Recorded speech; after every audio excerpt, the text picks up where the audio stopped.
1-5 원천징수 이행 상황 신고서 작성 및 원천징수 영수증 발급에 대해서 학습하시겠습니다.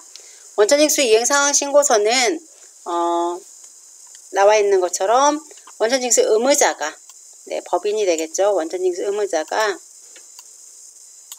원천징수 이행 결과를 세무서에 신고하기 위하여 어디에 신고하기 위하여 세무서에 신고하기 위하여 작성하는 문서로 서식으로 원천징수 대상 소득을 지급하는 원천징수 의무자는 납부세액이 있던지 없던지 관계없이 서식을 작성하여야 된다. 납부세액이 있을 때만 작성하나? 그렇지 않습니다.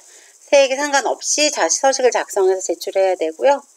그리고 귀속월이 다른 소득, 즉 귀속월이 다르다라는 것은 실제로는 근로소득을 지급한 다음 달 10일까지 신고하는 거기 때문에 예를 들어서 8월 급여를 9월에 줬다. 9월 급여를 9월에 줬다. 그러면 둘 다 10월 10일 날 신고를 하게 되는데요. 즉 8월 급여를 9월에 준 경우에는 귀속 8월, 지급 9월. 9월 급여를 9월에 준 경우에는 귀속 9월, 지급 9월이 되게 됩니다. 그렇지만은 귀속월이 다르기 때문에 원천징수 이행 상황 신고서는 각 귀속월별로 각각 별지로 작성하여 제출해야 된다라는 거. 각각 작성한다.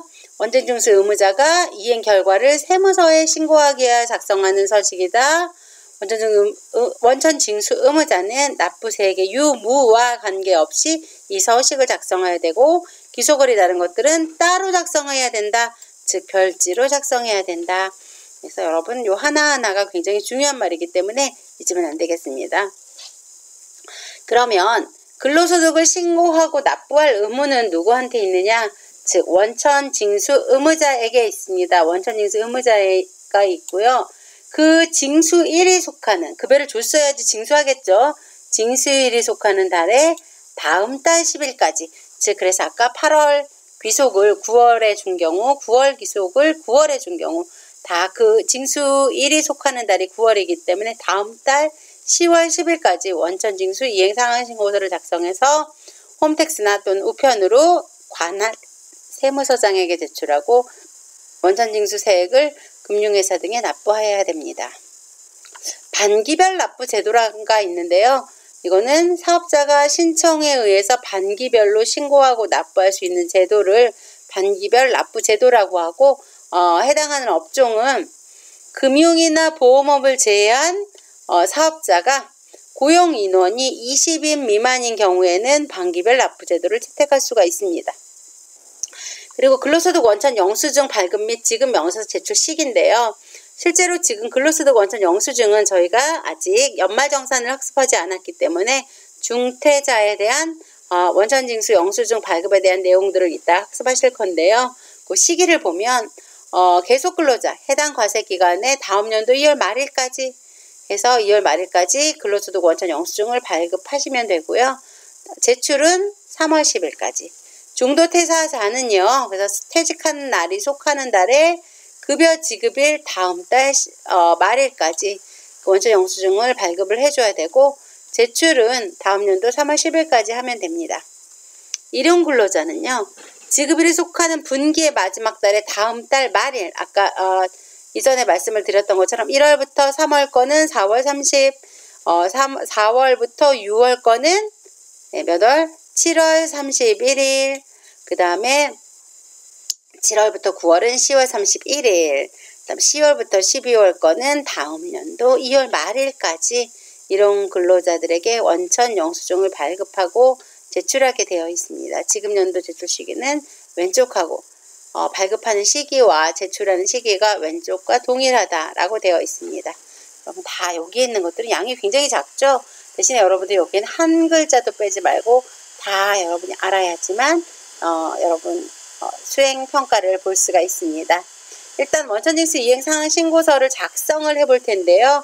일단 여러분들이 이제 사례 4에서 근로소득을 이제 원천징수하고 근로소득세를 원천징수하고 근로소득을 지급하셨는데요. 그렇게 지급한 급여 대장을 보고 또는 지급 명세서를 보고 여러분들이 원천징수 이행상황신고서를 작성할 수 있습니다. 수행 결과가 보이는데요. 수행 결과 전에 실제로 사례 4를 찾아가 봐야 되겠죠. 35페이지 여러분 가보세요. 35페이지, 35페이지가 아니죠. 보겠습니다.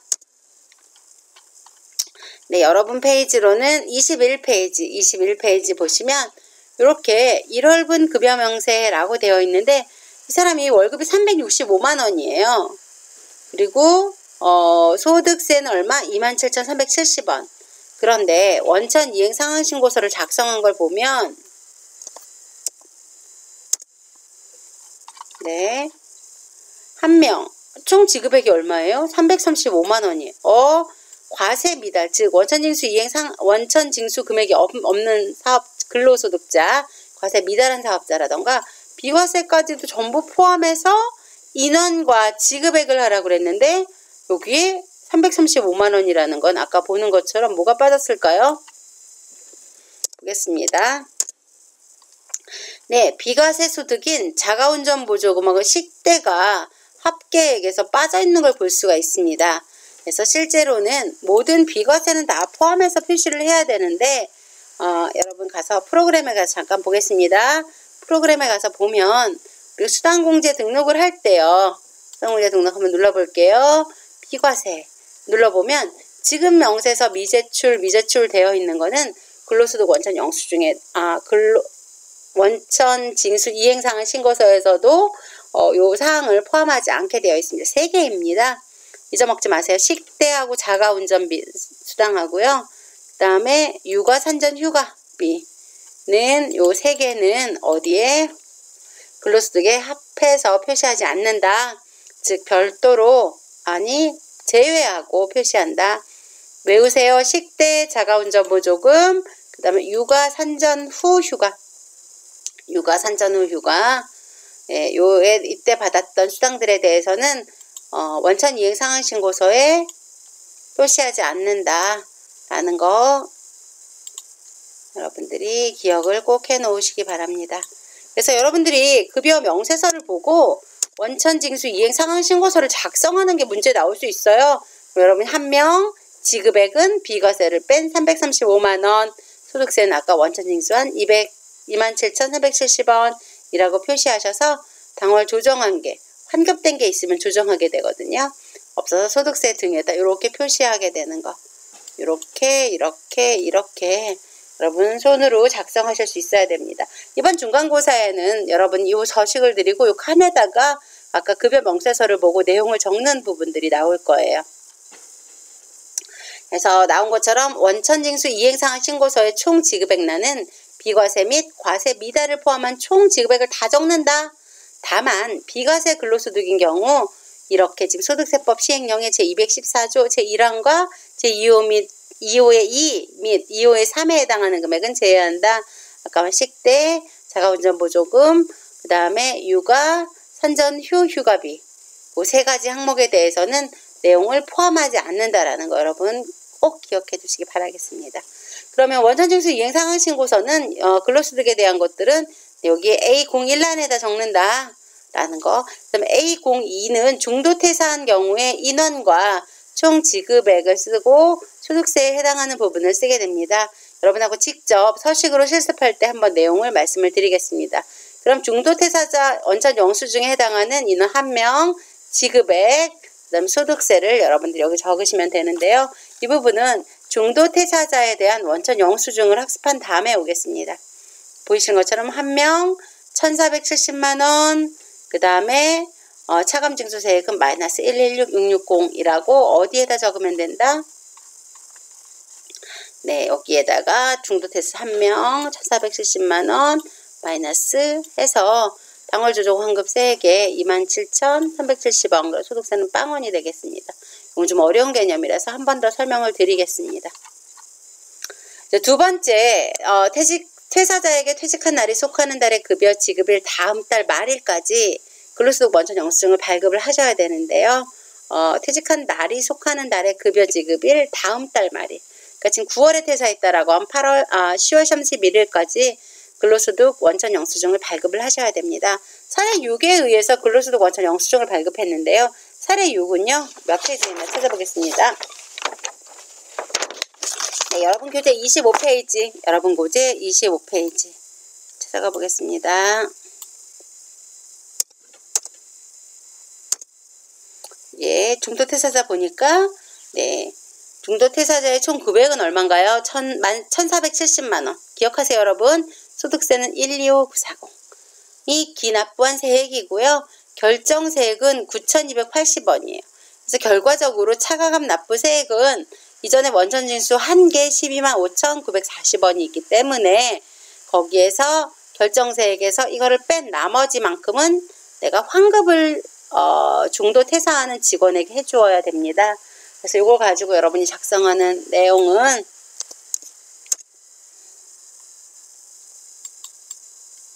네, 가보겠습니다. 네, 보시는 것처럼 1470 나와 있죠. 그래서 1470, 그 다음에 근무기간은, 예, 근무기간은 제시된 걸로 쓰시면 되고요. 여긴 다 어디예요? 예, 한국개발에 해당하는 내용이고요. 의무자도 한국개발에 해당하는 내용이다. 그리고 소득자만 나다. 그러면 의무자도 쓸 수 있고 소득자도 쓸 수 있죠, 여러분. 근무기간 쓸 수 있고 여기에 현근무지 내역 쓸 수 있고 걔가 1,470만 원이라는 것도 나왔어요. 결정세 9,280원, 원천징수 한 거 125,940원. 그래서 환급이 마이너스 116660만큼 환급되게 됩니다. 여기까지 여러분 근로소득 원천 영수증 작성 요령에 대해서 말씀을 드렸는데 실제로 여러분들이 손으로 한번 작성하시고 나면 얼마든지 이것들을 쉽게 작성하실 수 있을 것 같고요.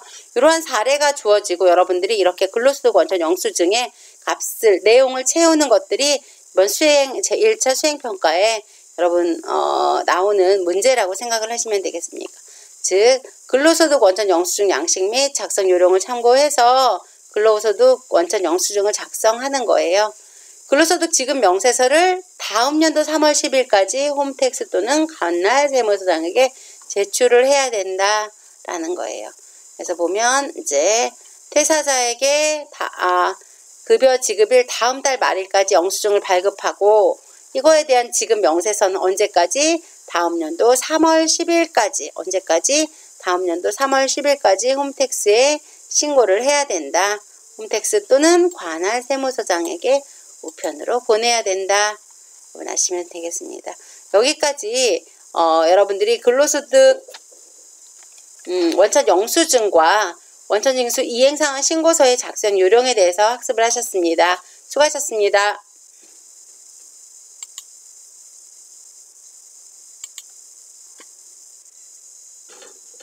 (1-6) 원천징수 환급세액 처리입니다. 원천징수세 환급받을 환급세액이 있는 경우에는 납부세액하고 상계하든지 환급 신청을 할 수가 있습니다. 그 원천징수세액 환급세액을 처리하는 방법에 대해서 이제 여러분하고 같이 학습하실 건데요. 원천징수 의무자는 환급세액이 발생한 경우 아까 중퇴자 연말정산을 하니까 11만원 정도 환급세액이 발생한 걸 여러분이 확인하셨을 거예요. 그 환급세액은 원천징수하여 납부할 세액에서 조정하거나 아니면 관할 세무서에 환급 신청하여 돌려받을 수 있습니다. 이제 지금 원천징수 이행상황 신고서에서 납부세액과 상계하는 경우 만약에 지금 이제 여러분들이 표를 한번 보고 말씀드리겠습니다. 이렇게 해서 실제로 보면 원천징수한 급여에 대해서 지금 보시면 것처럼 원천 징수한 금액은 27,370원입니다. 그런데 지금 김중도를 중퇴자 연말정산을 하고 났더니 116,660원만큼이 환급이 발생했습니다. 그래서 지금 보면 2명의 급여가 있죠. 2명의 545만원, 자가운전보조금, 식대 30만원씩 각각 뺀 210만원과 335만원 더한 545만원이 총 지급액이 되겠고요. 여러분 아까도 말씀드렸듯이 급여소득에 대한 원천징수 이행상황 신고서에 작성하는 요령입니다. 이런 2명, 김한국, 김중도 2명 총 지급액은 자가운전보조금하고 식대를 제외한 비과세, 이건 포함하지 않는 비과세죠. 여기에 과세 미달이나 비과세도 포함하라고 하고 있지만 실제로 식대랑 자가운전보조금은 포함하지 않는다라고 했습니다. 그래서 이렇게 작성을 하고요. 중퇴자 연말정산을 기억나시나요? 중퇴자 연말정산? 네, 그 한 사람 한 결과가 1,470만원만큼 총 지급액이 있었고요. 환급한 결과는 116,660원만큼이 환급이 발생을 했습니다. 이렇게 적게 되면 근로소득은 실제로는 간이세액표에 의한 근로소득 원천징수분과 중도 퇴사자분에 대한 근로소득 연말정산분에 대해서 가가감해서 결과는 마이너스 89,290원이 됩니다. 그러면 요 89,290원은 환급 신청을 하던지 아니면 차월로 이월시켜서 다음 달에 발생하는 이 원천징수 세액에서 가가감하는 형태대로 조정하는 형태대로 해서 진행을 하게 되는데요.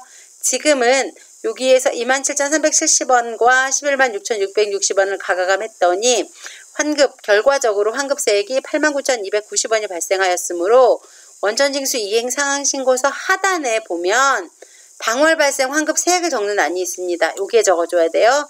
당월 발생 환급세액란에다가 적어주시고 이번 달에는 조정할 게 없죠. 이미 가가감했기 때문에 당월 조정세액은 없기 때문에 조정 대상 환급세액은 89,290원이고요. 당월에 조정한 건 없습니다.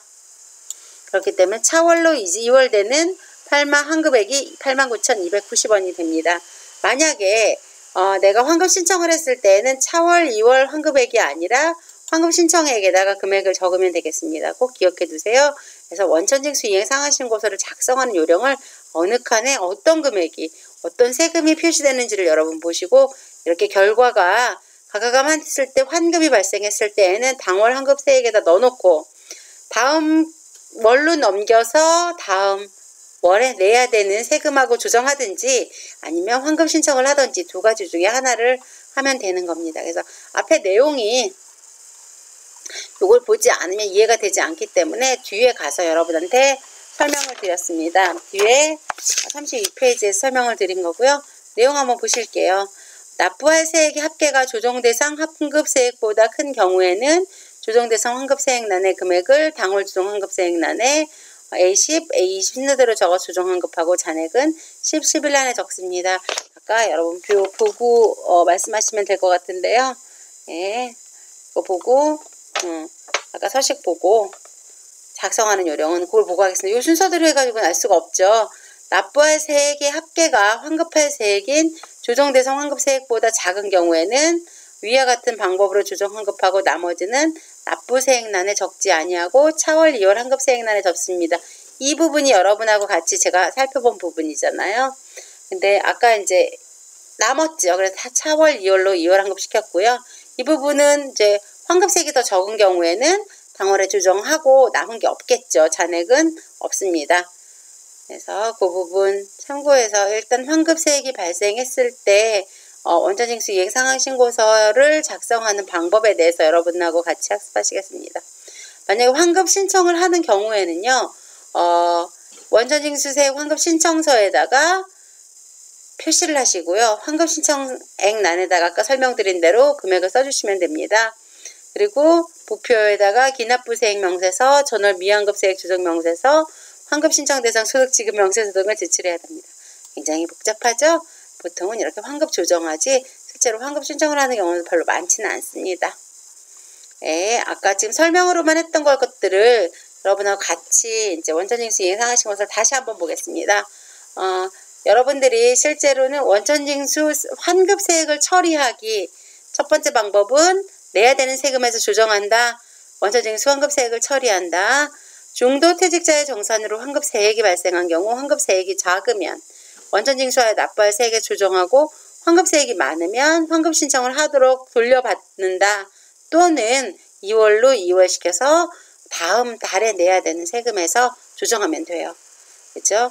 그 다음에는 이제 환급세액과 납부세액을 상계할 경우와 환급 신청을 하는 경우에 따라서 원천징수 이행 상환신고서 작성 요령이 다르므로 상황에 따라서 원천징수 이행 상환신고서를 작성해야 된다. 지금은 보시는 것처럼 아까 설명한 대로 이거는 지금 환급되는 세액이 납부해야 되는 세액보다 더 많은 경우죠. 그래서 우리가 이거는 근로소득끼리이기 때문에 자기끼리 가가감하게 되고요.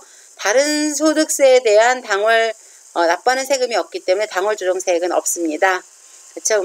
남은 금액 89,290원을 써주시고 조정대상 환급세액은 89,290원이다 라고 표시하신 다음에 당월에 조정한 건 당월 조정한 환급세액은 없기 때문에 제로. 차월 2월 내는 환급세액 89,290원이 되고요. 만약에 당월 조정 환급 대상 금액이 89,290원인데 내가 환급 신청액을 하면 차월로 2월 되는 건 0원이겠죠. 그래서 0원, 그 다음에 환급 신청액은 89,290원이라고 표시하시면 됩니다. 그래서 보시는 것처럼 원천징수 환급세액이 발생했을 때에는 환급세액이 발생하지 않았을 때에는 아까 인원, 과세 미달 인원까지 전부 다 쓰는 거라고 했어요. 여기 뭐 직원이 3명 있는데 1명은 100만 원이어서 원천징수 당하지 않는다. 그 직원은 과세 미달이라고 해요. 인원에는 포함한다 안 한다? 포함한다. 그리고 여기에 식대나 자가운전 보조금 등을 제외한 나머지 비과세 금액도 여기에 포함을 한다. 그래서 이 총 지급액에 표시해야 되는 금액과 인원에 대한 것들이 문제가 꼭 나올 수 있겠죠. 여러분 꼭 유념해서 내용들을 봐주시기 바라겠습니다. 그래서 보통 보면 서식에 첨부된 활용서식에 보면 원천징수 이행 상한 신고서가 있는데요. 작성 요령을 꼭 참고하도록 하시면 되겠습니다. 그리고 사실은 우리가 직접 요령을 보고 손으로 작성하는 일은 거의 없고 그 값들이 전산에서 불러왔을 때 이게 맞게 불러왔는지는 판단할 수 있어야 되겠죠. 그래서 여러분들이 그때 활용하시기 바랍니다. 1-7번입니다. 수정신고 및 경정청구. 만약에 기신고한 원천징수 내용이 잘못 신고할 수 있죠. 그럴 때는 수정 또는 경정 요건이 발생한 경우에 수정신고하거나 경정청구를 할 수 있습니다. 수정신고는요. 이미 제출한 원천징수 이행 상황 신고서에 기재사항 또는 당초 과세표준과 세액을 과소신고한 경우 이를 바로잡아 수정신고를 제출하고 추가 납부할 세액이 있는 경우에는 이를 납부하는 것 수정신고라고 하고요. 경정청구는 뭐냐면 당초 신고한 과세표준이나 세액을 신고해야 될 과세표준 및 세액보다 과대 신고한 경우 법정기한이 경과 후 5년 이내에 몇 년 이내에 5년 이내에 경정청구를 할 수 있다. 법정신고기한 경과 후에 5년 이내에 몇 년 이내 5년 이내에 경정청구를 할 수 있다. 그래서 실제로 많이 신고한 경우에는 경정청구를 하면 되고요. 적게 신고한 경우에는 수정신고를 해서 이를 바로잡아 수정신고서를 제출하고 이제 세액이 있으면 이를 납부하면 돼요. 그런데 일단 내가 미납부했거나 과소납부한 세금의 100분의 10에 해당하는 금액을 한도로 하고 1과 2의 금액을 과산세로 추가 부담해야 된다. 보실래요? 원천징수 납부불성실 가산세는 미납부세액의 10%까지를 한도로 하고 1과 2 중에서 큰 금액을 가산세로 추가 부담해야 됩니다. 미납부세액 곱하기 또는 과소납부세액 곱하기 3% 또는 미납부세액의 경과한 일수 곱하기 10,000분의 3에서 이걸 한도로 하고 1과 2 중에서 그 금액을 합한 금액을 1과 2의 금액을 합한 금액을 가산세로 추가 부담을 하셔야 됩니다. 수정신고서 작성 방법은요. 여러분이 원천징수 이행 상한신고서의 신고 구분하에 뭐라고 한다? 수정이라고 동그라미 표시를 하셔야 돼요. 수정신고서는 별지로 작성 제출하며 기속연월일과 지급연월일은 반드시 수정 전 신고서와 동일하게 적어야 될 거는 귀속연월이라고 지급연월일이에요. 그래서 이 원천징수는 실제로는 귀속하고 지급일로 관리가 되므로 수정신고를 할 때 귀속연월이라고 지급연월을 바꾸면 안 되겠죠. 동일하게 적는다. 수정 전의 모든 숫자는 상단에 빨간색으로 빨간색으로 하고요. 수정 후의 모든 숫자는 하단에 검정색으로 적는다. 만약에 수정신고로 발생한 납부 또는 환급할 세액은 수정신고서의 A90난은 적지 않으며 그 세액은 수정신고하는 월에 제출하는 당월분 신고서의 수정신고란에 적어 납부 환급세액을 조정해야 됩니다. 수정신고서에 적지 않고 당월에 신고하는 거에 환급세액을 조정해야 됩니다. 보겠습니다. 기신고한 원천징수 내역 중 과소분이 있다라고 하면 수정신고를 해야 된다. 과대분이 있으면 무슨 신고? 경정청구를 해야 된다.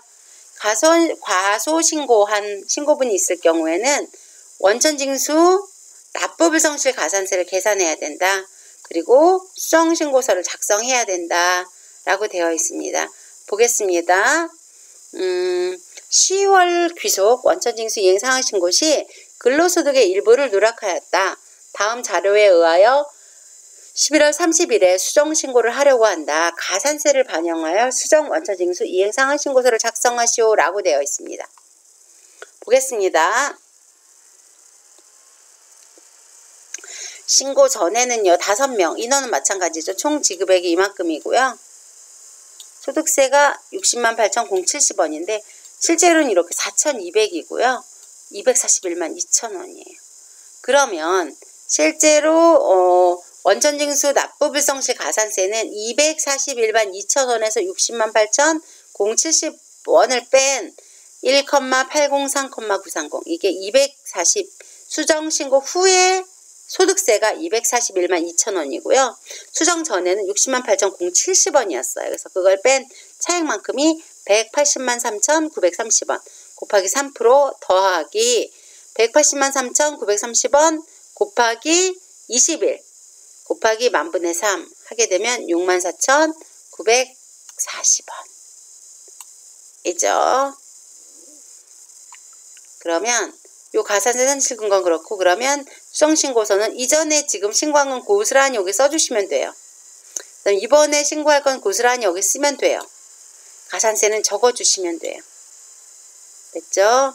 그렇게 하고 실제로 이거에 대해서는 이제 근로소득에 대해서는 가감계에 대해서 정확하게 써주셔야 되겠죠. 60만 8,070원 그 다음에 이거 실제로는 지금 241만 2천원에다가 가산세까지 더한 소득세가 A476940인데 실제로 아까 말한 것처럼 실제로 이제 이 수정신고서에 이 있는 금액을 납부하는 것이 아니라 당월분의 신고서가 있는 경우엔 거기에 가감해서 신고하기 때문에 A90난은 적지 않는다. 지금 여기엔 표시가 되어 있지 않아서 여러분 볼 수가 없는데요. A90난은 적지 않는다.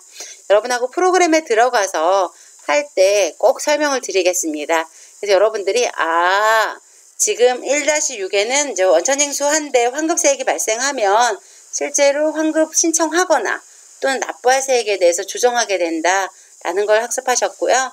그 다음에 이제 1-7에서 실제로 내가 잘못 과소신고했을 땐 수정신고를 하게 되는데 과대신고할 때 뭐 한다고 했죠? 경정청구를 하게 되고 그럴 때에는 이제 가산세를 여러분이 계산할 수 있어야 된다. 계산할 수 있어야 된다는 무슨 말이에요? 가산세 계산이 문제에 나올 수 있다라는 거고요.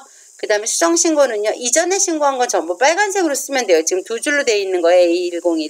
A01이 중퇴자. 다 두 칸씩이죠. 원래 여러분 보셨을 땐 다 한 칸씩이었는데 그래서 요 가산세 계산한 부분을 적어주고 원래 소득세 원천징수한 금액과 가산세 금액 해서 실제로 납부할 건 뭐예요? 60만 8,070원 하고요.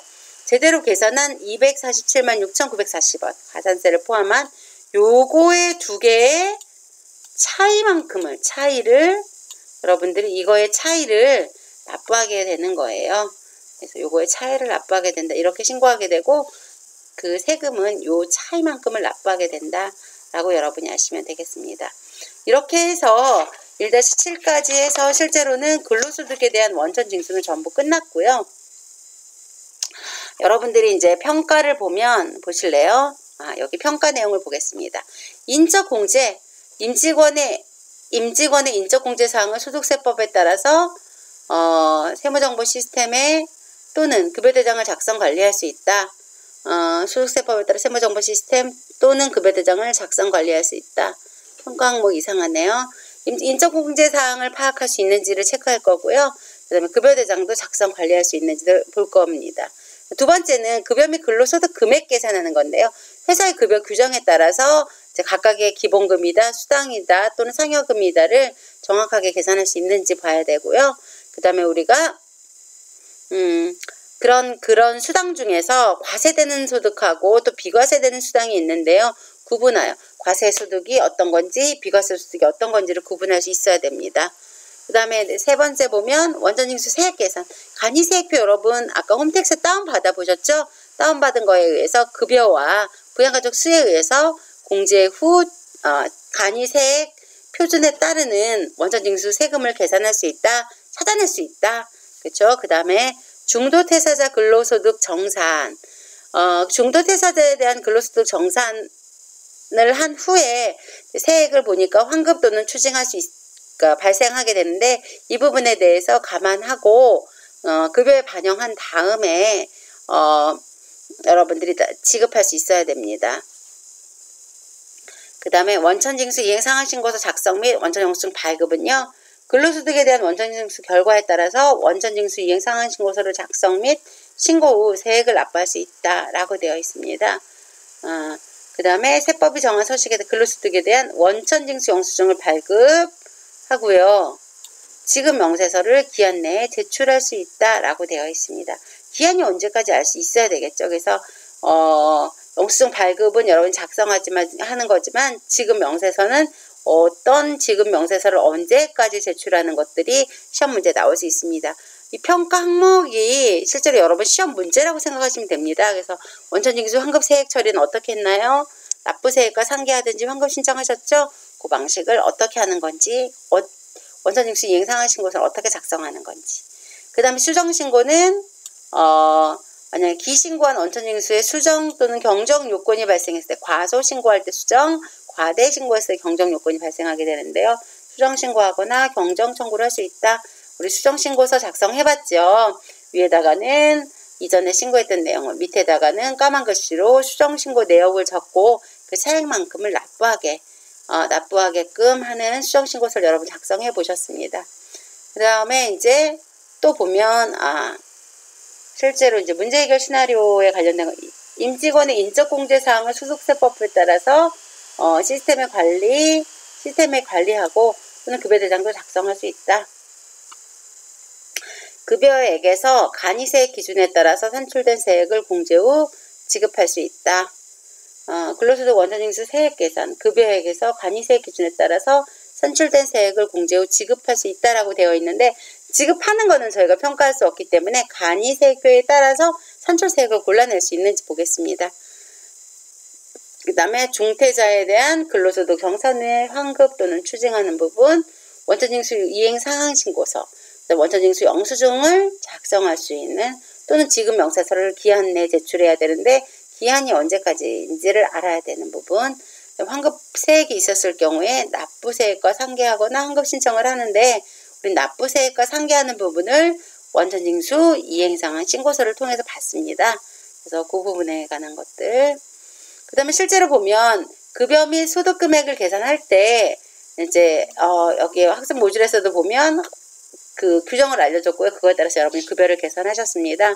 그리고 또 세법에 의해서 근로소득 금액을 급여액에 대한 근로소득 금액을 과세와 비과세로 구분하여 계산할 수 있어야 됩니다. 그렇죠? 수정신고 및 경정청구라고 되어 있는데 기신고한 원천징수 신고서를 수정하거나 아니면 과대신고했을 때는 경정요건이 발생한 경우 수정신고 또는 경정청구를 수행을 해야 되는데요. 저희는 이제 경정청구는 지금 할 수 없고 여러분 범위에도 속하지 않기 때문에 수정신고하는 부분을 여러분을 평가하겠습니다. 이와 같이 1-6과 1-7 부분을 설명하면서 저희가 이제 평가에 그러니까 실제로 40점 만점에 18점이 지금 오늘까지 수업한 내용이고요. 그거에 대한 평가 항목들은 지금 여기에 뒤에 나와 있는 평가 방법과 평가 항목에 의해서 여러분을 평가할 건데요. 기본은 지금 여기에 나와 있는 여기에요. 여기까지. 이 화면에 있는 것들이 평가 항목이라고 생각하시면 됩니다. 여기에 맞는 문제 유형들을 여러분과 같이 연습을 하겠습니다.